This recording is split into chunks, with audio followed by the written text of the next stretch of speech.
Welcome to the RD Squeeze. I'm Micki. And I'm Emily. And we're two dietitian besties here to squeeze out the misinformation around health and nutrition. Good evening, afternoon, morning, everyone, wherever you're listening from. Welcome to the RD Squeeze here with myself and Micki. We're here to end off our season 4 with a really interesting topic that, is one of those misinformation type topics out there in the media and the influencer realm. So we're going to talk to you today about spilling the facts on raw milk. So we're going to get into what this superfood is, what the science says. Is it safe? Can we do it correctly? But first, I want to hear, Micki, where did you hear about this from? Yeah, so we had a couple episodes that we knew that we were going to save for just the two of us. And first of all, happy 40th episode. Yeah. Oh my gosh. Look at us in less than a year. Oh, we got to do something big for the 50, baby. But yeah, so I don't know if my friend listens to this. And if I do, if she does, and if I no longer have a friend, sorry. But so she had posted something about she wanted to know if she should buy raw milk on her Instagram story. It was goat milk. And I said, I replied and I was like, don't do it. It's not worth it. And she was like, why? And I was like, well, cause it's so harmful. There's so many food safety concerns because, it contains so much harmful bacteria potentially and all this stuff. And she was kind of like, oh, but I boil it first. And I was like, that's pasteurization. That's not raw milk anymore if you do that. So just buy goat milk. If you if you want goat milk, fine. But I don't know what the logic was, and I never really asked, but were you buying the goat milk because it was goat milk or because it was raw goat milk? And so I was just kind of like, this friend of mine does have a nutrition background. She is not a dietitian, but she does have a nutrition background. And I was like, you know better. We learned about this in food science classes and and then, I mean, recently in the news, it's been popping up everywhere. It's just become the popular thing to have, or it's the superfood chock full of good bacteria. And I'm like, yeah, but you're also going to have explosive diarrhea. Yeah, it's got good bacteria. It's going to clean you out. It's because you have a foodborne illness, not because you're getting a gut cleanse or anything. So it's wild to me how people spin the things. And then the wildest thing to me, I don't know if you saw this, Emily, and I didn't share it with you, so I don't know if you did or not. There was this influencer, she's a holistic blah, blah, blah. And she was like, you can leave raw milk out on your counter and it won't go bad. And she proceeds to open the jar and it's chunky. And she stirs it. She's like, that's all the good bacteria. I'm like, no, that's spoiled. That is spoiled milk. You have a iron gut if you're drinking that, and not in a good way. I just don't understand. So how did people believe that? That's like saying this cup is red. Now, okay, mine is colorblind people. This cup is red. Or and just saying this is your good bacteria. No. Yeah, she was like, this has been sitting on my counter for a month or something. And I was like, are you insane? I was like, I won't even drink milk that was in my fridge for a month, even if it wasn't curdled. I just don't understand. So that's where this topic came about. And I mean, it's our last season of the episode. Why not end on a fun bang, I guess? Yeah. Let's just why we loved and wanted to do this podcast was to really debunk all this misinformation out there and sorry to say, shut down these influencers who are giving wrong information out to the public. Again, you have to use your trusted experts in the field. And I have to say, I follow some people now and medical providers who are promoting exactly what us dietitians are here for in a good way, meaning they are putting out the right information, and we need to see more of that. I I hate to give another job to medical providers and professionals because I hate social media too, but we really do need to get out there and put these messages out and be these bigger names for what science says. So let's kind of get into then like what is raw milk? Do you want me to get into it, Micki? Yeah, go for it. So raw milk is unpasteurized milk is what it's called in the grocery store, we'll say, that has not undergone pasteurization. And that is the process of heating liquid foods, if you boil, it's heating, to kill pathogens for safe consumption and then the extension of shelf life. So we are extending shelf life because there's not as much bacteria in there, or it is killing the bacteria and the pathogens, so we don't get sick off of it. So what's like the big deal about this? Like, why do people think it's good? Well, I guess people think because it hasn't been processed. It's not been a processed food. So it's raw. It's supposed to be healthier. It's closer to the farm, it's closer to nature, it's natural. It's organic, whatever the case may be. Or like you said, people especially who were very much into like paleo or paleo or however you say it, like that might have also been like because you're only supposed to have what nature gives you or whatever. And the common thing is that it has this good bacteria, I'm saying that with quotations, that is supposed to be gut healthy. And it's got more nutrients because the heating kills off all of the good nutrients of the good bacteria.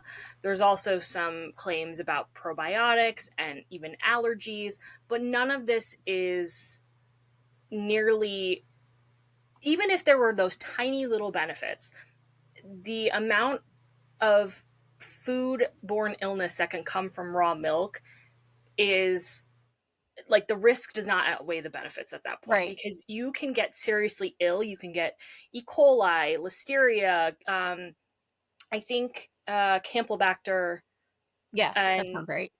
potentially not so much salmonella, but it's possible. Um, because it's not treated, that heat, and it's not boiled to make it like this, like, reduced amount of milk or anything. It's just heated enough to kill the bacteria, and then it's cooled, and then that makes it more shelf stable, which also debunks kind of that claim of you can let it sit on your counter for a month or anything, because you can't. Like, it's milk, you're basically making yogurt, cheese, I don't know. And there are processes of doing that, but even if you're using raw milk for your sour cream, your butter, your because butter can be left out. Like, there's a certain way of doing things, but that bacteria makes it more susceptible to spoilage. And then you're going to eat that and then wonder why you're not feeling so hot, like you get a fever or whatever. Like, I don't. So yeah. Right. Well, And like you said, we're only killing bacteria for 15 seconds. We're not boiling it down till it's nothing, which is also another reason why like the nutritional value doesn't go down in 15 seconds.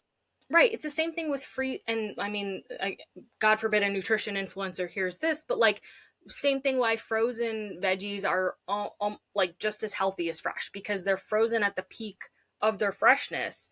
They don't lose any nutrients. Like I said, you might lose a little bit in cooking, but it's not like that's if you boil it in water and then dump Right. the water. Like, if Exactly. you're steaming or grilling or whatever, you're not losing anything. So it's the same thing with milk. If you're a milk drinker, you're not losing that nutrition. And a lot of times too, it is fortified with vitamin D and calcium because it's an accessible food that is nutritious and satiating, especially in higher fat contents and things like that, that can be Mhm. accessible to more people, and it is a nutritious food.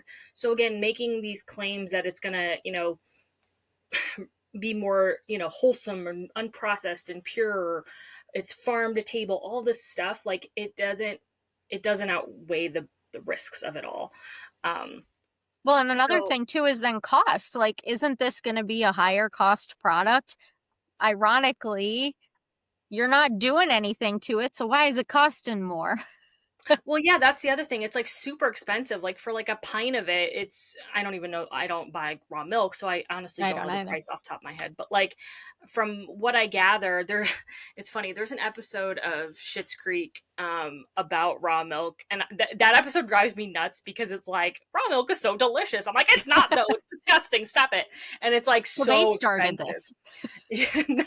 I I hope not. That is my favorite show. Like if they started this, no, yeah, I don't know. I mean, I think it's always kind of been a thing, and if that's what you want to do, that's fine. But touting this idea that this is what our ancestors did,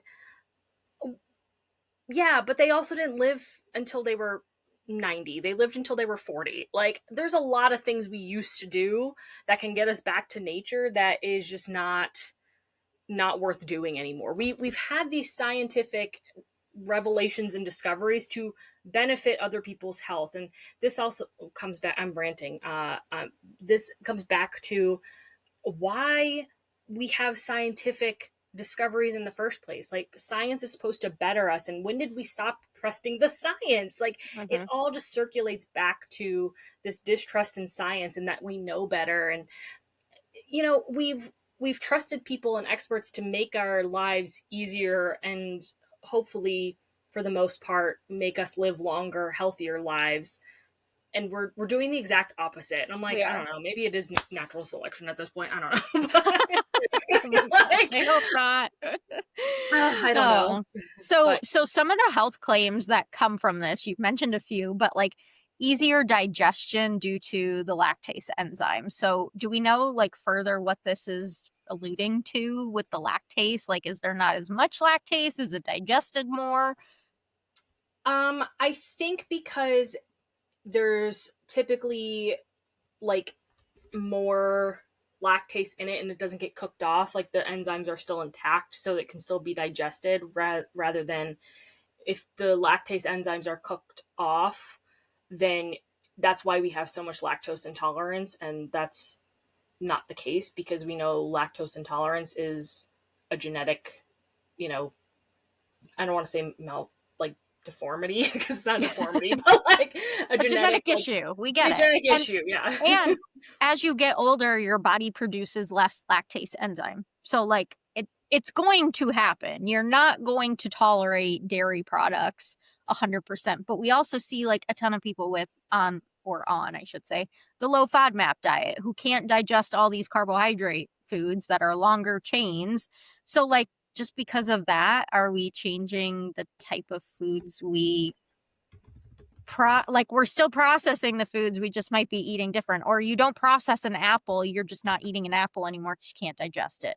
So I think there's a lot of different ways to look at this, and lactase is not the reason that we should be choosing unpasteurized milk, raw milk, over the pasteurized milk that we typically get into our system. Yeah, and again, there's a couple other like health claims in terms of, again, the more nutrients and vitamins that's been debunked. The heating doesn't kill all of the nutrition, so they're worried about being fortified and like having additives back to the food, and if anything is lost, it's probably added back in, like I said, with vitamin D or calcium. But again, it's not like this unnecessary addition, and it's not harmful to add those nutrients back in even if they were lost. So There's plenty of um, other foods you can eat if that were the case. But again, 15 seconds, we're heating up this milk to create pasteurization. yeah, I mean, that's why we cook chicken, right? Like, we cook chicken to kill off bacteria. Like, do you remember this? A while ago people were eating chicken medium rare. Oh Like, God, no.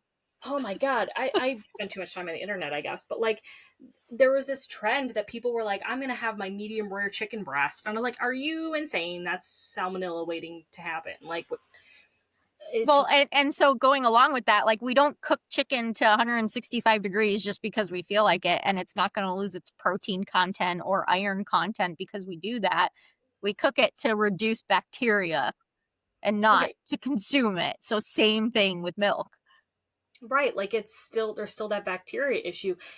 And same thing, like I said, with canning and heating foods. Like, if you dent a can, like there's potentially botulism in it. Like, there's all these discoveries in food safety and the reasons why we do them. And it just boggles my mind how people decide that that's what they're gonna pick on next. Like they have nothing better to do and they have more money to spend probably than they need to. But Well, um, and then that kind of leads into like the immunity of this and how people think it boosts immunity or it can help with allergies, asthma, eczema. Like those are mostly autoimmune conditions that like you really can't control by like diet specifically. Your body's going to attack what it's going to attack.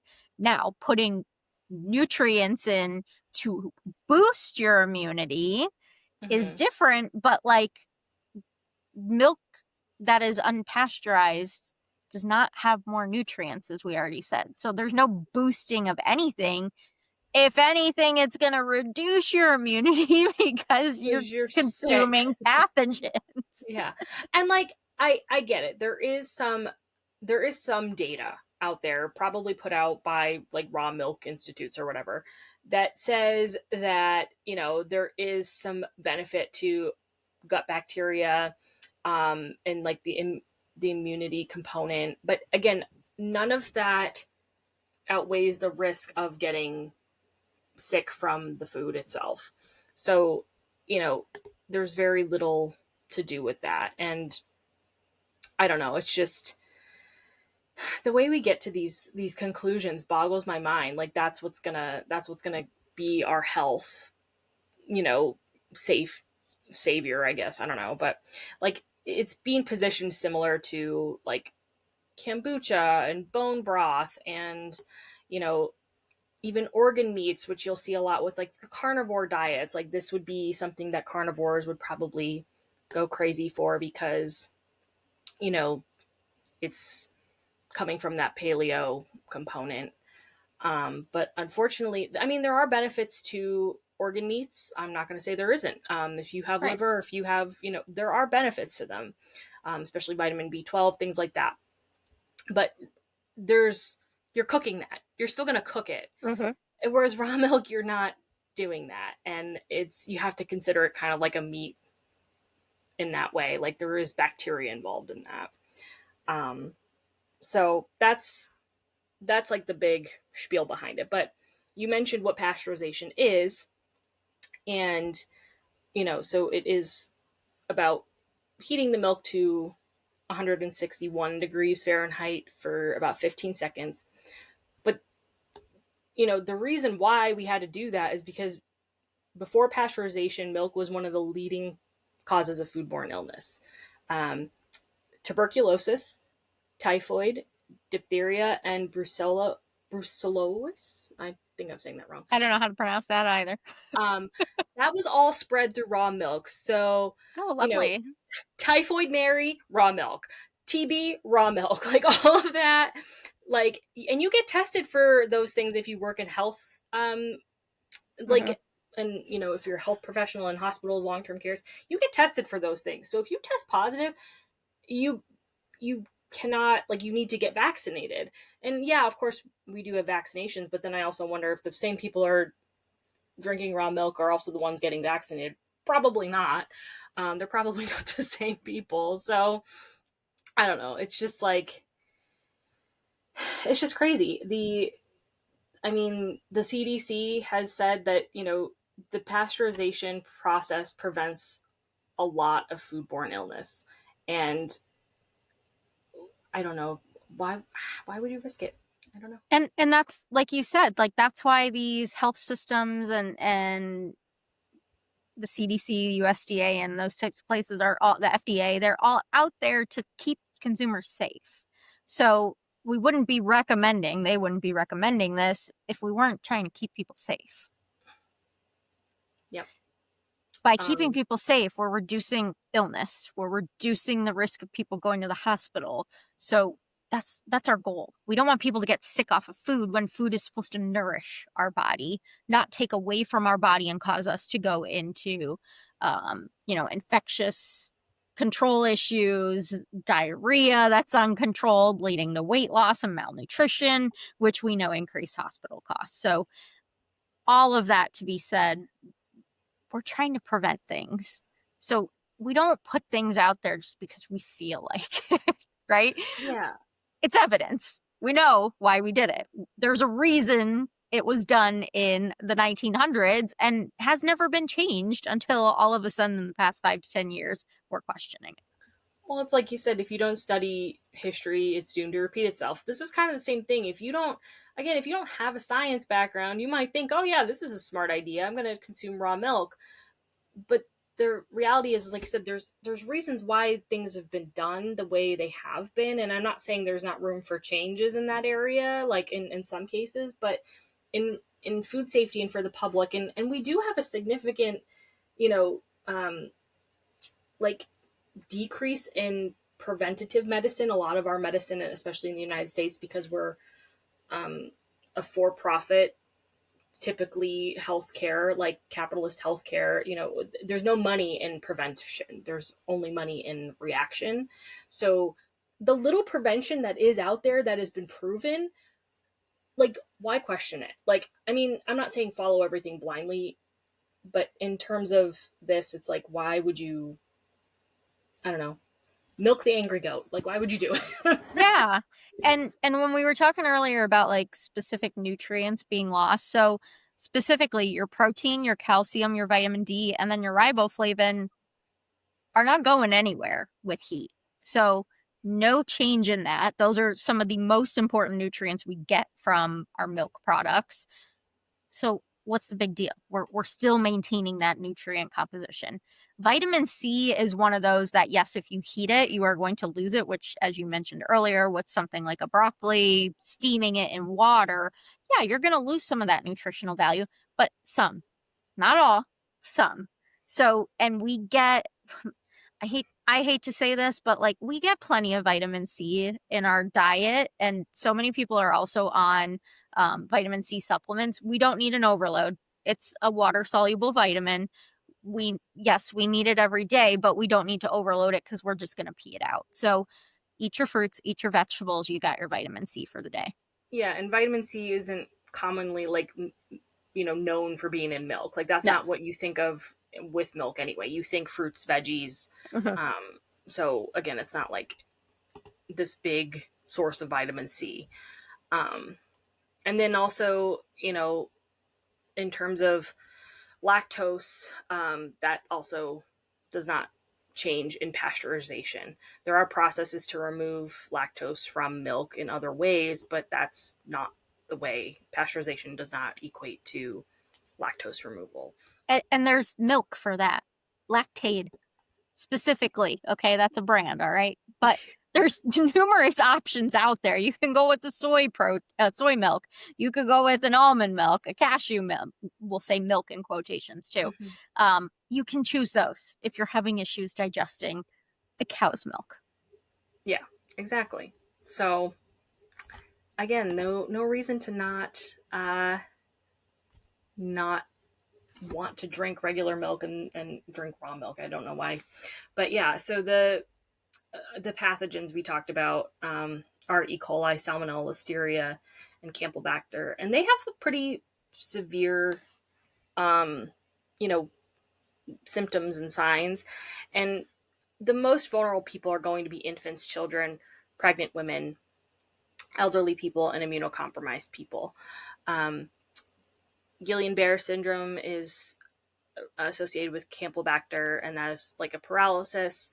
Listeria is related to miscarriages, stillbirths, and severe illnesses in newborns. Mm-hmm. Salmonella, if you've ever had salmonella poisoning, it's awful.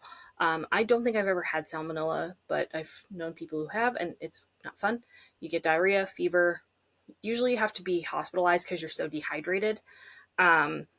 Lot of vomiting sometimes. And then E. coli is kind of similar in those signs and symptoms, but also it can cause kidney failure in children because of that severe dehydration component. So these are not fun things. So these are all things that can happen if you're drinking unpasteurized milk. Yep. And 80% of dairy related outbreaks from 2000, now this is kind of old data, but 2007 to 2012 were traced back to raw milk. So So I who the also heck came up with bringing this back when 80% of dairy-related outbreaks traced back to raw milk? Like, who thought it was 20%? Well, and not to mention, now this was a conversation I had a while back. It was actually in like a group, a social media group, I think for dietitians or something. Which actually, I want to talk to you about something else towards the end. It has nothing really related to this topic in particular, but I thought it would be fun to bring up. But I had this conversation. There was I think it was an E. coli or a listeria breakout, but it was in those like pre-packaged salads that you get at Walmart or like Target, but they have like the salad and then like they have a tray on top and they usually have like meats and then like some sort of topping. So maybe it's Mm-hmm. like, you know, croutons, whatever, cheese. And people are like, why is it always vegetables? Why is it always vegetables that are having these outbreaks? And I'm like, it's not though, because it's a ready to eat food and on top is connected to cheese, meat, something like that. So a dairy product, maybe. Sometimes there's eggs in there, whatever. And it's on top of the lettuce, and it's already contaminated at that point, and you're Mm-hmm. not heating that up. So the bacteria is just all up in there. Or like you said, it's because the spinach was in the field next to manure that was Right. not like there was bacteria. Like there's That's the reasons. biggest one. Yeah. Yeah, that's the other one. Like that's why it's always either in these prepackaged ready to eat foods or in produce because you don't heat those typically. Mm-hmm. Like if you're looking at the past vegetables, it was lettuce, I think cucumber, spinach, Tomatoes. like it's all the ones that you would probably eat. What was that? Tomatoes? Tomatoes, yeah. Yeah. Like they're all related to things that you eat normally fresh. I mean, if you're cooking it, it's still going to kill the bacteria. So if you made tomato sauce from those tomatoes, chances Right. are the bacteria was killed. Right. But if you're, putting tomato on your salad, that's different. So it's like you have to think of it that way. That's why the bacteria is not getting killed. Is because the heat's not killing it. Why do we wash our hands in hot water? Like, I mean, soap obviously too, but like, Yeah. like the heat and the soap kill bacteria. Yeah. Yep. So, And you tend to see that salmonella or E. coli in your melons because people don't wash their melons. You mhm, slice that knife touches the outside. As it continues through, it gets onto your raw or ready to eat vegetable or fruit then, and it's contaminated. So washing that outside, like my mom's like, why are you washing it? I'm like, because there could be E. coli on here. Thank you very much. No thanks. well, then also, I mean, I don't know if you've watched people go to the grocery store, but people are touching fruits and veggies all the Yeah. time. So You don't know where they even just were. even if you're just eating a fresh like melon, like you said, you brought it home and someone else was touching it and then you don't wash it, what God only knows what was on their hands. They could have been or people just cough and sneeze over those things anyway. Like there's a Not reason even why. that. Sorry. Do you look at people's, well, I'm clinical. You look under their fingernails. I don't want to know what they've been touching. Right, like there's like it's just bad hygiene too. And Yeah. like you said, the ready to eat foods, like you mentioned the melon, like people are like, oh, why is it on my cantaloupe when I bought it pre-cut? I'm like, because then the people who prepared that did not wash the fruit. Like it it's not necessarily the fruit that has it, it's the way it was prepared or stored or touched or whatever. So it's just it, again, a lot of people don't know that, I don't think, Mm-hmm. um but yeah. Yeah. So there's been in 2021, there was an E. coli outbreak in kids. Um, they were hospitalized and that led to their kidney damage. So like we see this. It's not that we don't see these things. You hear about recalls all day long, all week Mm-hmm. long. So we have to be recognizing when these are happening and then what's the reason behind the recall. Well, we don't want you to get a foodborne illness. It's the reason Mm-hmm. why we pasteurize milk. We don't want you to get a foodborne illness. Yeah. And it's not worth taking a risk because most of these can lead to death. There are plenty of people who out of any of those recalls who end up in the hospital because of dehydration, because their kidneys begin to fail and die. And especially in those compromised populations, they are most at risk.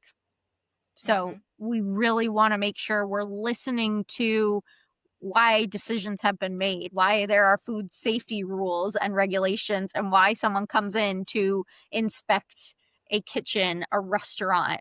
These are the reasons. Yep.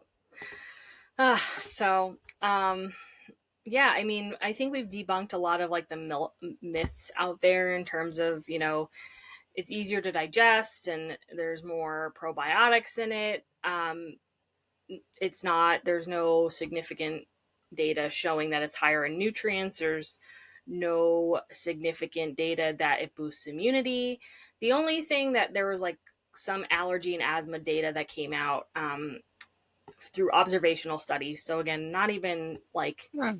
longitudinal, like, studies. It's basically that there was lower allergy rates in farm children, but uh, that's probably because of environmental exposures, not necessarily the milk. Um, so again, like if you're exposed to something early on as a child, that could potentially help you build up an immunity to it. Mm-hmm. It's very similar to if anybody's ever got allergy shots, me included. It's exposure therapy. So if you're around it, you're less likely to develop an allergy to it. So for allergy shots, you get a shot every week for a year, I think, and then after that, it's like a maintenance shot.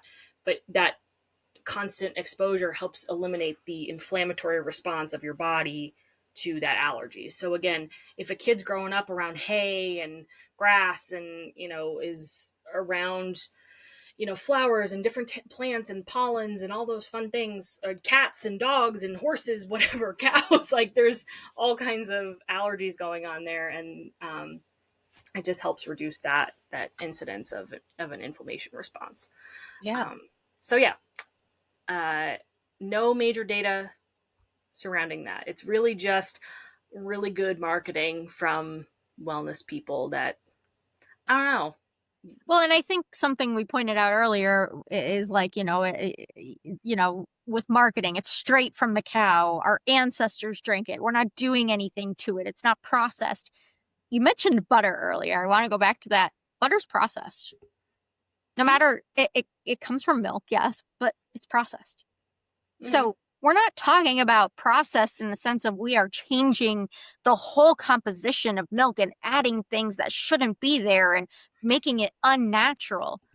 We're just talking about heating it so it doesn't have the bacteria. Yeah. And so this was funny. This is kind of what I want to circle back to. It kind of actually does tie into this a little bit. In another social media group, there was a woman who was a dietitian, unfortunately, and she was posting these labels, nutrition facts labels of, she was in a restaurant supply store and she was posting pictures of this queso dip. And she was like, at your Mexican restaurants or at your, at whatever restaurants, make sure you ask if they make their queso from home or like homemade because this is what's in it. And I looked at the ingredient and she was claiming that there was like titanium dioxide in it. I looked at the labels because I was like, where is this lady going with this? And there was nothing listed there. Hmm. But also, it was like milk, cream, salt. There was like pepper, like it said jalapeno peppers, whatever. But then there were a couple things that you wouldn't normally put in like a homemade queso, which was xanthan gum, guar gum, um, oleostatin capsicum, which is the essential oils of basically peppers, Mm-hmm. um, to make it spicy. That's also what's used in pepper spray. Uh, but like it's to make it spicy. Yeah, And guar gum, oh, it's a maltodextrin binder. is the other one. Yeah, they're Binders, binders. Yeah. stabilizers, keep Mm-hmm. it thick. Because if you put that milk and whatever on the shelf, and again, it was still refrigerated, but if you put it on the shelf and that didn't have that in there, it would separate. And then when you went to go pour it into your restaurant, it would look spoiled because it's all not congealed together. So it's in a shelf stability thing, and it's also like a visual thing, like it to make it Yeah. look appealing and not look gross and have this appealing texture. Yeah, when you make it at home, you're making it at home from milk, cheese, whatever. but you don't have to worry about it. American cheese. Let me remind you. I think it's American cheese. Oh, how processed is that? First Oh, off, right. sorry. Oh, yeah. This was very much like the Lando Lakes, like, and you're probably using the exact same thing anyway. And that's the other thing. She's like, there's no cheese in this. And I'm like, it says milk. Like, it's just because it's not, like, it just boggled my mind. I was like, have you never, like, and she was an older dietitian. So I was like, yeah, I know it's been a while since you took your exam and had to take a food safety class and a food science class, but that was like that was pretty common knowledge. Like those food additives they have a Hmm. reason. So again, just because it's a food additive doesn't necessarily mean that it's this toxic, poisonous, inflammatory, whatever. It's probably to make it shelf stable, last a little Yeah. longer, um, and to make it more appealing. Uh, like I just don't know how we got here and why we got here. like, Yeah, I just feel like they're trying to create like more distrust in science because they don't like what science says maybe. mhm. Um yes, there are some regulations out there, but it's to keep you all safe. We're not like these aren't here just we pulled them out of a hat and we're like, whew, all right, this one might work. Let's try it. No, science and research were behind all of these decisions. And it took years for these things to come to where they were. It wasn't just a year's worth of research. Like all of this type of research probably was like at least 10 to 20 years in the making. Yeah. So I don't know. I think Uh, we like nailed the raw milk enthusiasts. I don't know. I think we did Yeah. this I one. mean, if you want to choose like we'll say healthier options or more nutrient dense options, look at like yogurts, kefir, kombucha. Like look at those types of things that add probiotics into your diet for that specifically. Look at the pasteurized milk. Come on, the fortified with the vitamin D like Micki said. They're reliable. They're there. They're also cost friendly mostly, I will say. And fortunately, we'll hope that kids continue to get milk in school. So it's pasteurized. They're getting safe milk. It is a nutrient dense food item for them that creates, as Micki said, satiety. So if school lunch and school breakfast are their only meals and they get a nice nutrient dense beverage to go with that, it's going to create satiety for them if they're food insecure and they don't know when their next meal is going to be. So providing that to them is cost friendly for schools, one, and two, gonna provide a ton of nutrients for these kids to be able to have. If you don't want lactose, avoid the lactose milk then. Choose the other options I mentioned. Yeah. And like you said, it's just it if you really look at it, from a like a I guess like a holistic perspective, not all processed food is bad. And I think that's where we had this in our last season with Quran. Yeah, it was Quran that we talked about. Like, there's this stigma between ultra processed foods and processed foods. Like, it needs to stop because there's a reason why certain foods are processed. And we have a food insecurity issue in our country, in many countries. This does allow the wider distribution of some of these food products, and not to mention there is shelf stable milk out there, that does not Yeah. need to be refrigerated, but it's because it was heated. Um, so again, if you're not a big milk drinker, but like you need to have it in your pantry for whatever reason, there's like a carton of milk. It's cow's milk. I mean, you can get almond milk and oat milk, I think, unrefrigerated as well. But you can get Yeah. cow's milk, dairy milk in a carton that has not been pasteurized. Or, no, it has been pasteurized, sorry. That has not been refrigerated, but because it was pasteurized to such a level that it can preserve it and make it so shelf stable. And there's still nothing wrong with that. The nutrition's all still there. You can use it for all of your recipes. Like, there's also powdered milk out there too. Yep. So if like we need to get away from this stigma that like the more you process it, the less healthy it is, because that's not true. Um, Now, for some foods, obviously, like I'm not talking about Doritos. Like if it's a corn chip, then no. But in some cases, this is processing is a benefit. Yeah, absolutely. And again, our foods, we're not going to get away from it, unfortunately, unless things are banned. That's the only way we're going to get away from it. And is that really promoting any way of life for people who don't have the privilege as others do of being able to buy certain products, have food security, not be able to worry about the next meal they're going to have? Sometimes you have to eat what you have to eat. And if you don't eat anything, you're not nourishing your body at all. So sometimes there comes a point where if all you got is a Coca-Cola and we're worried about your blood sugars going low, you're going to drink a Coca-Cola. We're not going to let you starve and have a very low blood sugar and go into a coma of some kind. Yeah. Yeah. So, what do you think, Em? So that was our rant to end our season 4. Nothing to do with women's health, by the way. I guess in a way, milk, women. We just talked about, maternal health. So that was our previous episode. Well, and the vulnerable population here is pregnant women, immunocompromised, which True. most women women are way more likely to have an autoimmune disease than men. I don't know the exact statistic off the top of my head, but I know that is a thing. And then children, and that is part of women's health. Infants, those are all the vulnerable populations. Elderly women as well. We were talking about perimenopause. Not that that's elderly, I'm not saying that, but just like these are all things to consider. And it is, we kind of did colostrum a few weeks ago and stuff, so it's kind of been in this realm of milk and women, which is weird, but well, and women are big targets of the marketing and influencers, so I mean, really, yes. Well, and women are the ones kind of leading some of these things to promote it. Not necessary. You bring up a very good point that I didn't really mention. Some of this, like getting back to the farm, is like that traditional wife influencer. That trend is coming up a lot, where it's like, you're the stay-at-home mom and you make everything at home. Like, you make your bread, you make your butter, you make your cheese, you make everything from scratch. And it's, they live on a farm. It's usually like a homestead, and they're making everything, like their jams or jellies, they're canning, whatever.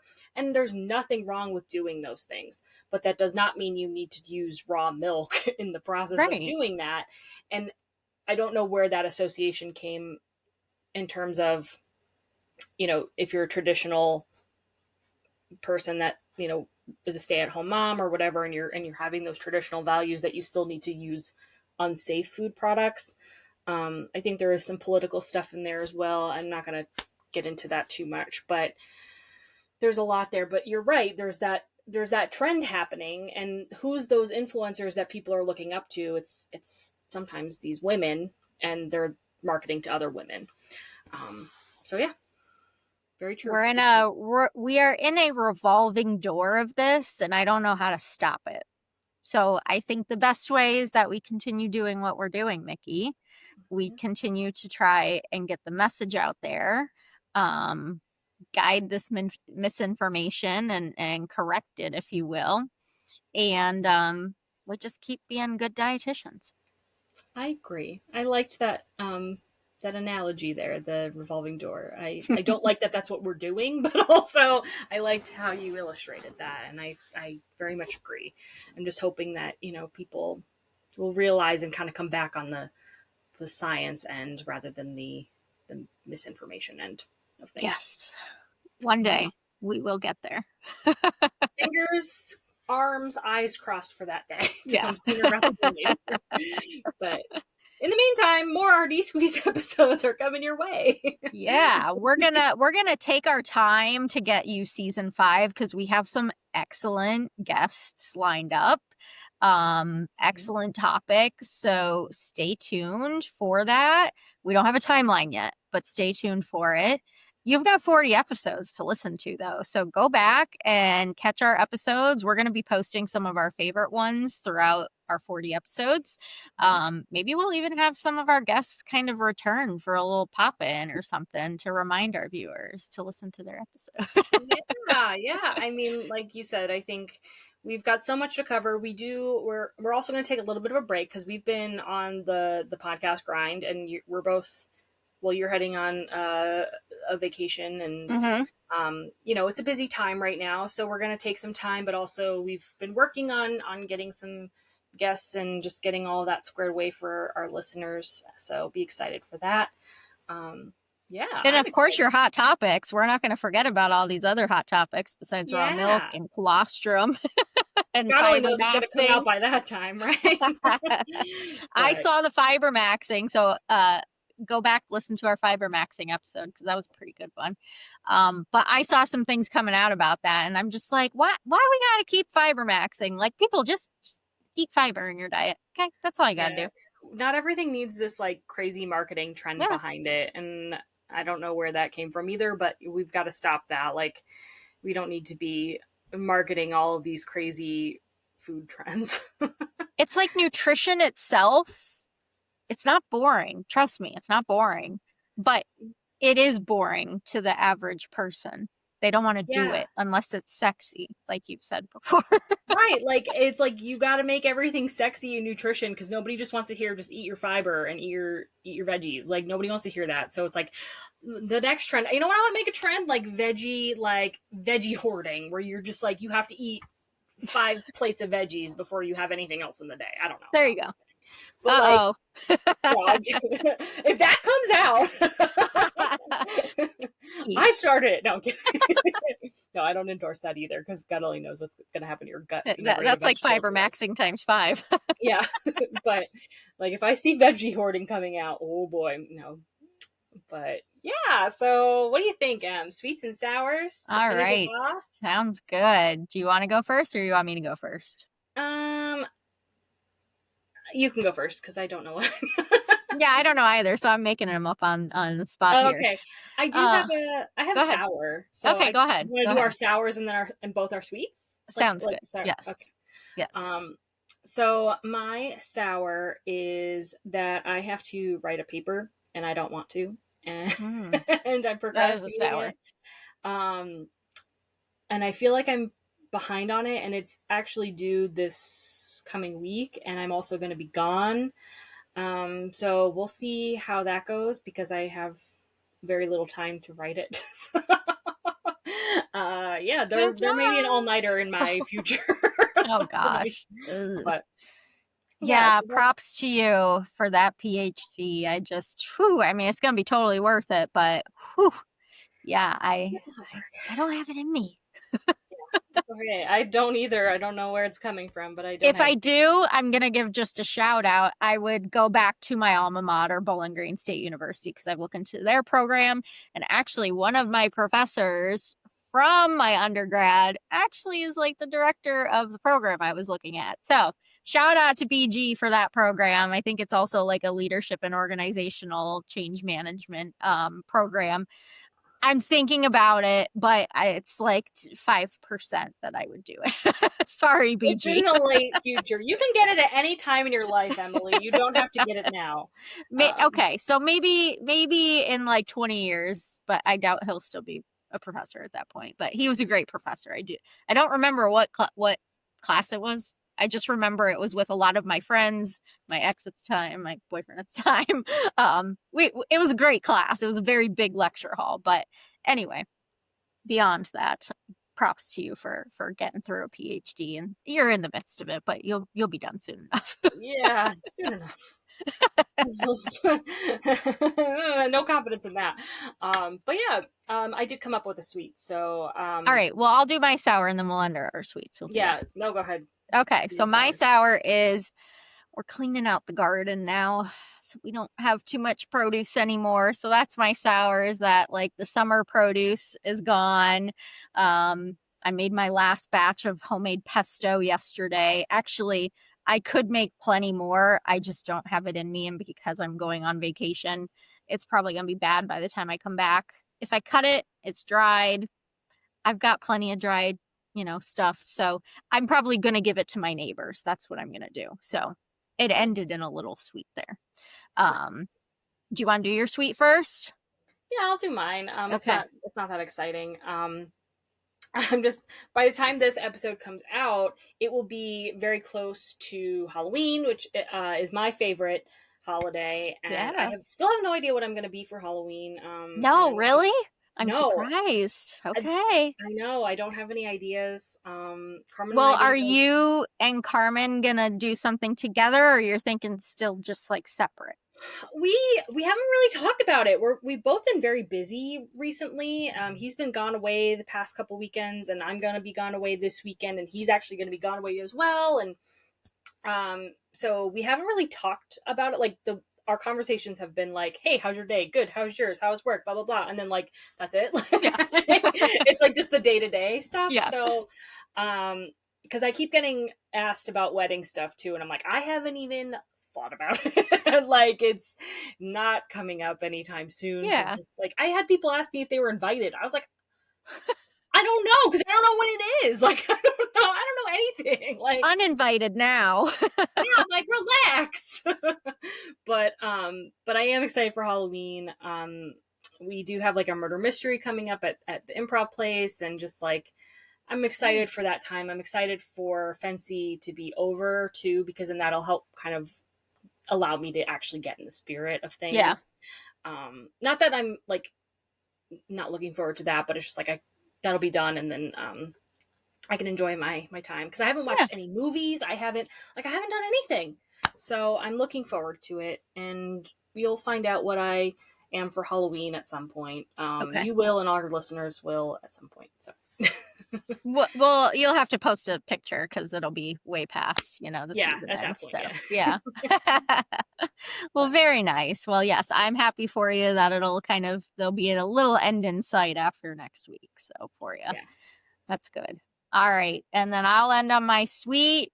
Um, I'm looking forward to October is a really good month. So September was really busy for me. October's kind of more a little bit lax. Like you said, I'm going on a vacation soon, so it'll be gone after this episode comes up. But then I'll be able to see my dad's supposed to come up at some point. I might see my sister and her kids and family. So just looking forward to it being kind of like more relaxing, getting to see some other family because I live near my mom. Actually, she moved near me. So beyond that, I didn't live near my family for quite some time. So it's been nice to have family nearby, I will say, to be able to see them more frequently. But it's been a while. I haven't seen my dad in quite a few months. So it'll be nice to see him. And it's winemaking season in our house. So Mhm. we're unfortunately not making wine this year. That's okay. Maybe one day it'll be transferred to our house to make it. Right now it's at my husband's uncle's house. But we are bottling the wine. So we have to take the wine out of the wine barrels that currently Mhm. have wine in them that have been sitting for a nice time. I think it's been at least 2, if not 3 years they've been sitting there. So that will be some delicious wine. And we bought into it. So what that means is we get cases of wine. So now we get it and we could potentially sell it. I mean, we'll give a bottle here and there to our friends and stuff, but it's a nice dry red that we typically get. Usually a petite Syrah. And I'm forgetting the other ones, but they're very delicious. Ooh. And so it's just nice to do that with family. I enjoy it. And my dad hopefully will be able to help a little bit this year and learn a little bit too. And then he's an engineer. So like his thinking brain, he'll be able to think about how we can do it in our house.